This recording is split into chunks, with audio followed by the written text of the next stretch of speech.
கணக்கு இணக்க கூட்டில் பிளவிட்டு எப்படி திருத்துறது என்றதை பற்றியதை தான் நாங்கள் இப்போ என்ன செய்ய போகிறோம், பார்க்க போகிறோம். எல்லோரும் கவனித்து கொள்ளுங்க வடிவா.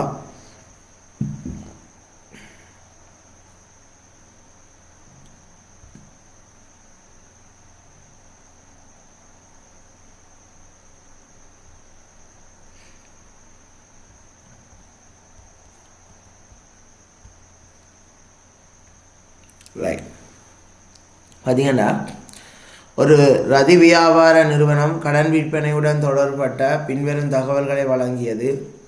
1/11/2023 மீதிகள், அதாவது ஆரம்ப மீதிகள் தந்திருக்குது. அதாவது தனித்தனி கடன்பட்டோர் மது, சேது, வாசு இந்த மீதிகள் தந்திருக்குது.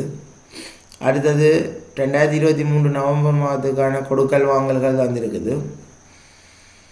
கீழே சொல்லி கிடக்குது, நிறுவனம் பெறுமதி சேர் வரிக்காக பதிவு செய்யப்பட்ட நிறுவனம், பெறுமதி சேர் வரி 10%. 1/11/2023 கடன்பட்டோர் கட்டுப்பாட்டு கணக்கும் கடன்பட்டோர் பேரேட்டு கணக்குகளும் இணங்கியிருந்தது.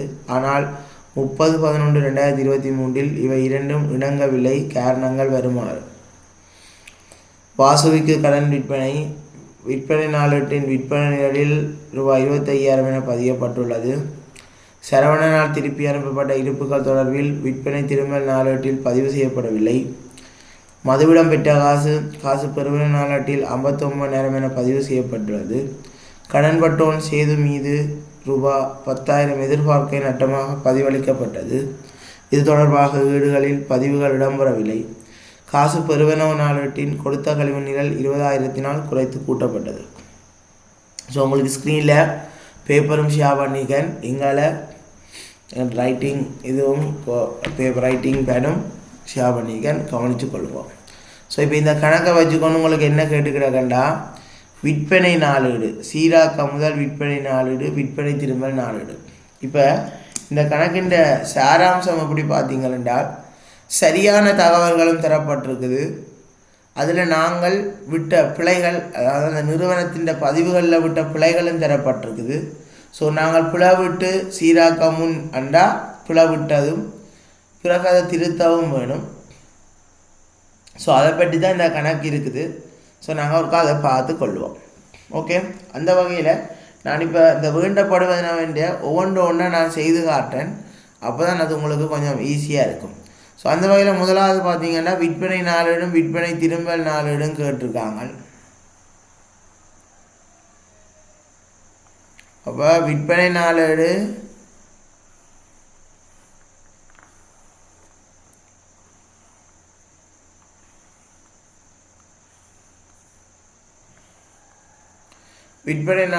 விற்பனை திரும்பல் நாளேடு ஃபார்மேட்டுகள் எப்படி இருக்கும், இப்படி இருக்கும். நான் இதில் திகதி மட்டும் போடையில, ஏன்னா இங்கே ஸ்பெசிஃபிக்கான டேட்டஸ் தேதி தரையில்லை. ஸோ அதால் திகதி மட்டும் போடையில. இது விவரம், இது தொகை, இது வெட், இது மொத்தம். விவரம், தொகை, வெட், மொத்தம். சரிண்ணா? ஸோ இதை விற்பனை நாளேடாகவும் இதை விற்பனை திரும்பல் நாளேடாகவும் எடுத்துக்கொள்ளணும். இது விற்பனை, இது உட்திரும்பல். ரைட்.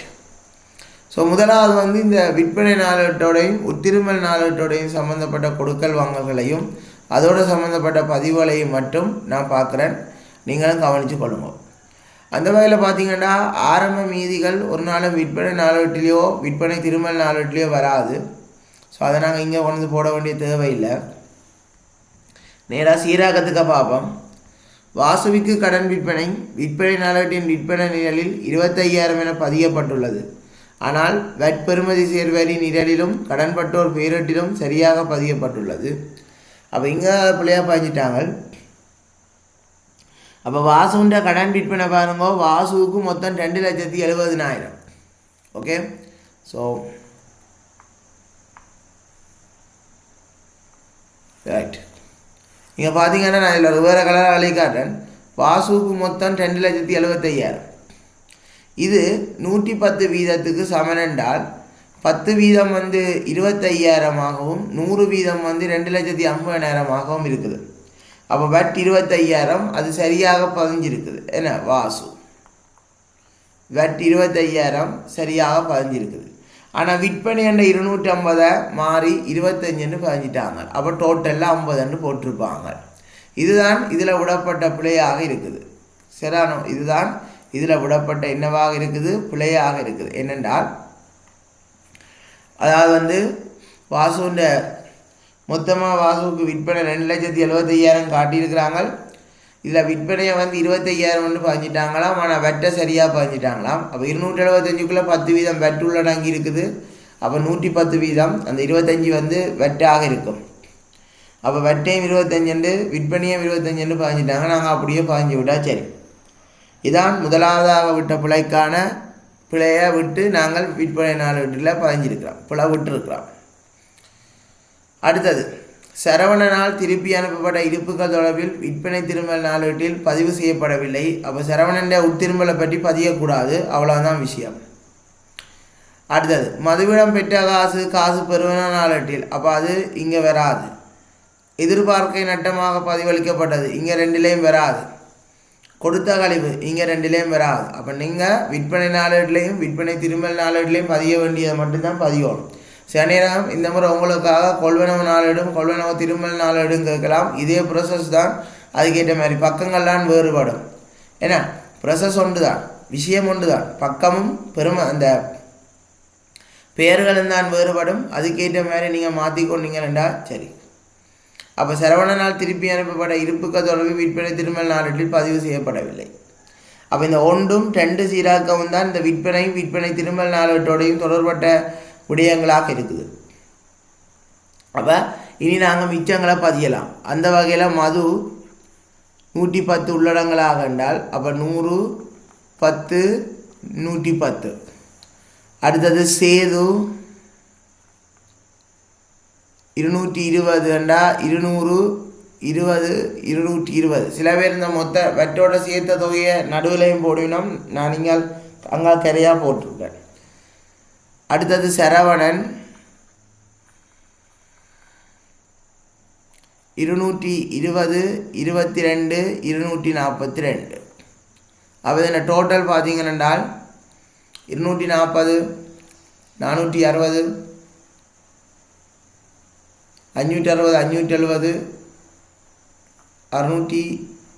622 டோட்டலாக இருக்குது. ஓகே. அடுத்தது விற்பனை திருமல் நாளேட்டில் பார்த்தீங்கன்னா ஆக 3 பேருக்கு தான் விற்பனை திருமல் இருக்குது. மது, வாசு, சரவணன். இதில் சரவணன் தொடர்பாக பதியலைன்னா இப்போ நாங்கள் இங்கேயும் பதியக்கூடாது. அப்போ மதுண்டையையும் வாசுண்டையிலையும் தான் பதியணும். உட்திருமல் 10% உள்ளடங்களாக என்றால் 10, 1, 11. ஏனென்றால் உள்ளடங்களானது 110% சமனாக இருக்கும். அப்போ நீங்கள் அது உங்களுக்கு தெரிஞ்சிருக்கும் ஓரளவு. அடுத்தது 5.5, 5.5. அப்போ 16.5. அப்போ விற்பனை நாளேடும் விற்பனை திருமல் நாளேடும் இதுதான். அப்போ முதலாவது வேண்டப்படுவதில் முதலாவது கேள்வி நாங்கள் செய்துட்டோம். சீராக்குவதற்கு முன்னரான விற்பனை நாளேடு விற்பனை திருமல் நாளேடு. ஓகே. ஸோ இதை நோட் பண்ணி விடுங்க எல்லாரும்.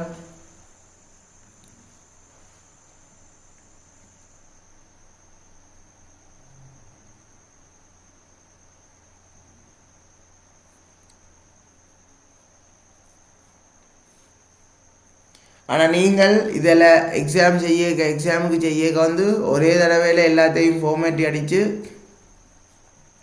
செய்கிறது தான் ரொம்ப சரியான விஷயமாக இருக்கும்.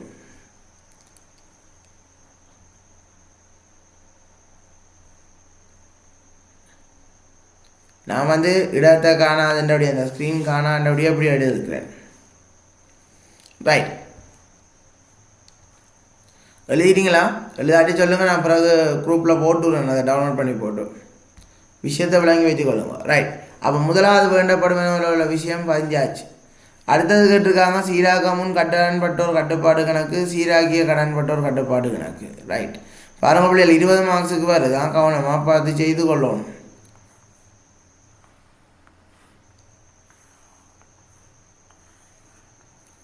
ரைட். அப்போ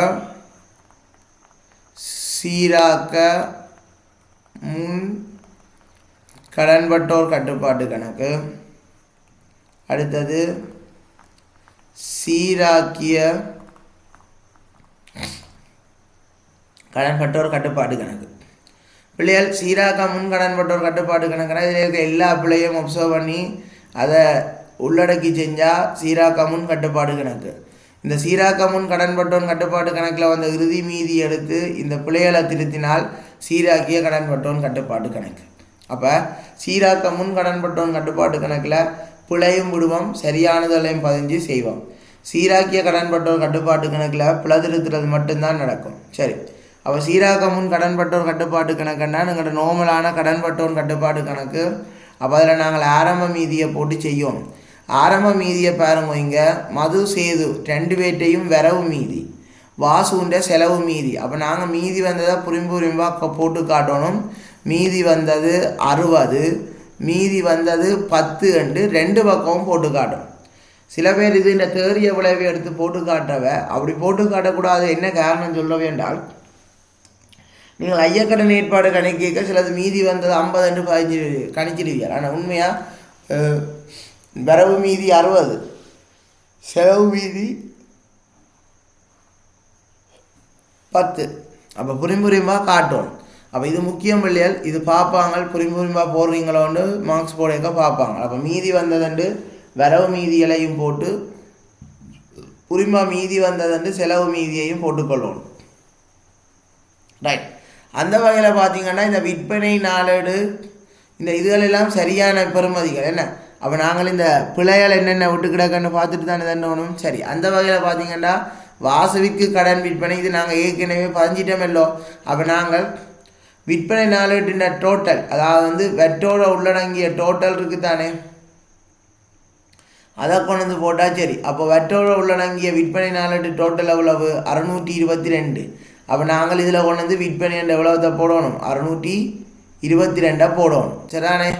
ரைட். அப்போ விற்பனை 622 உங்களுக்கு எல்லாருக்கும் தெரியும். விற்பனை நாளேட்டின் கூட்டுத்தொகை தான் இங்கே மாற்றப்படும். அதே மாதிரி பிழை விட்டதோட உட்திரும்பற்ற கூட்டுத்தொகையை கொண்டு வந்து போடுவோம். 16.5 16.5. அப்போ இந்த 2 பிழையை நாங்கள் இப்போ திருத்த போகிறோம். ஒன்று பாருங்கோ, வாசுண்ட கடன் விற்பனை 25,000 என்று பதிஞ்சாச்சு. அப்போ உண்மையாக வாசுண்ட விற்பனை 250,000, 25,000 என்று பதிஞ்சால் நாங்கள் என்ன செய்யணும்? இன்னும் பதியணும் 225,000. அப்போ விற்பனை அண்டு சீராக்கிய கடன்பட்டோன் கட்டுப்பாடு கணக்கில் வர வைக்க போகிறோம். எவ்வளோத்தை? 225. நாங்கள் அதை திருத்துறோம். இங்கே எதை வைக்கணும்? சீராக்கிய கடன்பட்டோன் கட்டுப்பாடு கணக்கில் வர வைக்கணும். இதை புலவிட்டதை தான் கொண்டு சீராக்க முன்னிலை வைக்கணும். அதே மாதிரி 2வது பாருங்க, சரவணனால் திருப்பி அனுப்பப்பட்ட இருப்புகள் தொடர்பில் விற்பனை திரும்பல் நாளேட்டில் பதிவு செய்யப்படவில்லை. அப்போ உட்திரும்பல் 2 சரவணன் எவ்வளவு? 5,500. அதாவது வெட்டோட சேர்த்து தான் பதிக்கணும். அதாவது வெட்டு சம்மந்தமாக வந்தால் கடன் பட்டோல்லையோ கடன் கொடுத்தோல்லையோ வெட்டோட சேர்த்து தான் நாங்கள் பதிஞ்சு பழகணும். அந்த வகையில் உட்திரும்பல் 2 5,500. அப்போ 5.5 அப்படியே பதியணும்.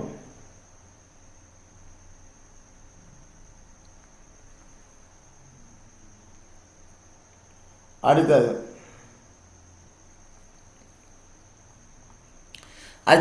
மதுவிடம் பெற்ற காசு பெறுவன நாளேட்டில் 59,000 என பதியப்பட்டது.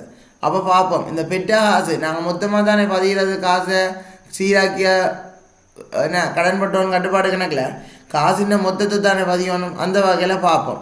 6,000 காசுன்னு எல்லாத்தையும் கூட்டி போட்டு பதிவோம். பாருங்கோ, மதுவின்ற 95க்கு பதிலாக 59, அடுத்தது சேதுண்ட 225, அடுத்தது வாசுண்ட 145, சரவணண்ட 210. அப்போ இவ்வளவுத்தையும் கூட்டி போட்டு தான் காசுன்னு போடணும். என்ன அப்போ இதில் மதுவின்ற கொஞ்சம் குறைச்சி நாங்கள் போடுறோம். ஏன்னா 95 59 போடுறோம். அப்போ காசுன்னு மொத்த தொகை எவ்வளோ வருது சொல்லுங்க. அப்போ 639 வருது. எவ்வளோ வருது? 639 வருது பிள்ளையா. அப்போ பாருங்க, 95 தந்தவர் மது, நாங்கள் 59 பதிஞ்சிருக்கிறோம். அப்போ கிட்டத்தட்ட எவ்வளவு? 36 குறைச்சி பதிஞ்சிருக்கிறோம். 36 வந்து என்ன செஞ்சுருக்கோம்? குறைச்சி பதிஞ்சிருக்கோம். அப்போ சீராக்கிய கடன்பட்டோன் கட்டுப்பாடு கணக்கில் காசுன்னு செலவு வைக்கணும். எவ்வளோத்தை? 36. காசுன்னு செலவு வைக்கணும். எவ்வளோத்தை? 36 செலவு வைக்கணும். சரிதானே? விளங்கிச்சா? இப்போ என்னென்னால் மது அந்த காசை குறைச்சி பதிஞ்சிட்டோம். அப்போ மதுவிண்டிய மட்டும் குறைச்சி பதிஞ்சு அதை புரிம்பாக பதிஞ்சு காட்டக்கூடாது. எல்லாம் பெற்ற காசு எல்லாத்தையும் சேர்த்து போட வைக்க குறைச்சி கூட்டி போட்டு அதை கொண்டே போடணும். பிறகு சரியானதை வந்து சீராக்கிறத வந்து சீராக்கிய கடன்பட்டோன் கட்டுப்பாடு கணக்கில் செலவு வைக்கணும். அடுத்தது, கடன்பட்டோன் செய்து மீது 10,000 எதிர்பார்க்க நட்டமாக பதிவளிக்கப்பட்டது. இது தொடர்பாக ஏடுகளில் பதிவு செய்யப்படவில்லை. அப்போ ஏடுகளில் பதிவு செய்யப்படவில்லைன்னா அது வரக்கூடாது கடன்பட்டோன் கட்டுப்பாடு கணக்கில். ஆனால் சீராக்கிய கடன்பட்டோன் கட்டுப்பாடு கணக்கில் வரணும். எதிர்பார்க்கை நட்டம் என்று 10 செலவு வைக்கணும். எதிர்பார்க்கை நட்டம் என்று 10,000 நாங்கள் என்ன செய்யணும், செலவு வைக்கணும். அடுத்தது, காசு பெறுவன நாளேட்டின் கொடுத்த கழிவு நிரல் 20,000 குறைத்து கூட்டப்பட்டது. அப்போ கொடுத்த கழிவு அனுமதித்த கழிவு டோட்டல் 35,000. அப்போ 20,000 குறைத்து கூட்டப்பட்டதுண்டா இங்கே சீராக்கம் முன்னில் கழிவு என்று 15 இருக்கும். திருத்துறதுல கழிவு என்று 20 இன்னும் எக்ஸ்ட்ராவாக வச்சு விட்டா சரி. என்ன பிள்ளையார், இந்த கொடுத்த கழிவு நிரல் 20,000 குறைத்து கூட்டப்பட்டது இல்லை. அப்போ என்ன செய்யணும், 35,000 பதிலாக அங்கே 20,000 பதியணும். இங்கே அதை அந்த மிச்சம் 20 செலவு வச்சு விட்டா சரி. 20,000 குறைச்சி போட்டு அங்கே 15,000 செலவு வச்சுருக்கான், இங்கே மித்தத்தை வச்சு விட்டா சரி.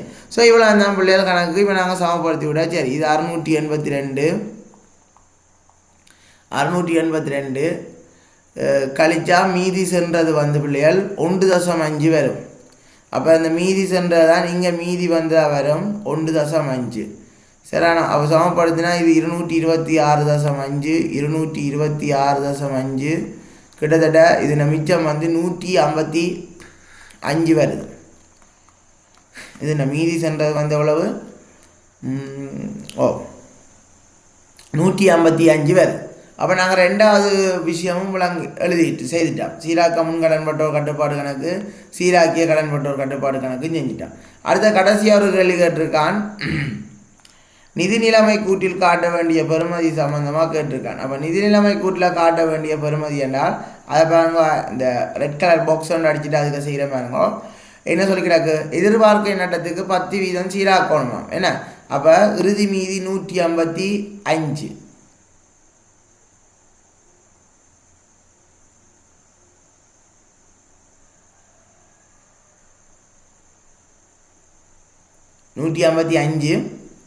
இதுக்கு 10% என்று பார்த்தீங்கன்னா 15.5 சீராக்கி போட்டு 15.5 இது ஏற்பாடாக பதிவளித்தா அப்போ கிட்டத்தட்ட 139.5 நாங்கள் கொண்டு போய் நிதி நிலைமை கூட்டில் காட்டுற கடன்பட்டோன் கட்டுப்பாடு கணக்கு மீதியாக இருக்கும். அப்போ எப்போவுமே சீராக்கிய கடன்பட்டோன் கட்டுப்பாடு கணக்கு மீதி தான் நிதி நிலைமை கூட்டுக்கு போகும். எப்போவுமே பிள்ளைகள் சீராக்கிய காசு கட்டுப்பாடு கணக்கு மீதி, சீராக்கிய கடன்பட்டோன் கட்டுப்பாடு கணக்கு மீதி போன்றவ தான் எங்களுக்கு எப்போவுமே நிதி நிலைமை கூட்டுக்கு போகும். இப்போ பிள்ளைகள் இந்த 155 நான் எடுத்தது முற்று முழுதாக சரியொன்று பார்த்தா சில நேரங்களில் அது தவறுக்கும் வழிவகுக்கிறதாக இருக்கும். அந்த வகையில் நாங்கள் என்ன செய்யணும் என்றால், ஏன் இது தவறுக்கும் வழிவகுக்கிறதாக இருக்கும் என்று நான் சொல்கிறேன் என்றால், இதில் வந்து நாங்கள் என்ன செஞ்சினாங்கன்னா, இப்போ இல்லை ஒரு ஆள் இருக்கிறார் தானே, வாசு என்ற ஒரு ஆள் இருக்கிறார் தானே, இந்த வாசுடைய ஆரம்ப மீதி செலவு மீதியாக இருந்தது. அப்போ நாங்கள் வாசு சம்மந்தமாக ஒரு கணக்கு போட்டு பார்க்கணும். இப்போ இங்கே இதில் பாருங்க, இந்த ரெட் பாக்ஸுக்குள்ளே பாருங்க. இப்போ நான் இது ஒரு வாசுன்ற கணக்கை போடுவோம். வாசுன்ற தனி கணக்கை மட்டும் போட்டால் அவற்ற மீதி வந்து என்ன மீதியாக இருந்தது, முதல் செலவு மீதி. அப்போ மீதி செலவில் இருந்தது 10, விற்பனை 275 வரவு. அடுத்தது அவரோட பெற்ற காசு 145 செலவு, அவருக்கு அனுமதித்த கழிவு 15, உட்திரும்பல் 5.5 சரிதானோ. அப்போ அதை தவிர வேறு ஒன்றும் இல்லை. அப்போ இப்போ பார்ப்போம், அவர்கிட்ட 145 155 165 170 ரைட் ஓகே. அப்போ சரி, இந்த மீதி வந்து என்ன மீதியாக தான் இப்போ மாறிடும், வரவு மீதியாக தான் மாறிடும். அப்போ நாங்கள் முழுவதுக்குமே என்ன செய்யலாம், எதிர்பார்க்கை நட்டத்துக்கு பதிவளிக்கலாம். இல்லை அவர்கிட்ட மீதி திரும்பவும் செலவு மீதியாகத்தான் இருந்துச்சுது என்றால் நாங்கள் அந்த 155 அவற்றை அந்த செலவு மீதியை கூட்டி போட்டு கவனிக்கணுமா, கூட்டி போட்டு தான் இந்த 10% ஏற்பாடு செய்யணும். மற்றபடி இப்போ ஒன்றும் செய்ய தேவையில்லை, ஏனென்றால் அவற்றை மீதியும் வரவு மீதியாக இருக்குது. ஆகவே 139.5க்கு நாங்கள் என்ன செஞ்சு விட்டா சரி, கொண்டே இதை நிதி நிலைமை கூட்டில் காட்டி விட்டா சரி. ஸோ இவ்வளோ நம்மளுடைய இந்த கடன்பட்டோன் கட்டுப்பாடு கணக்கு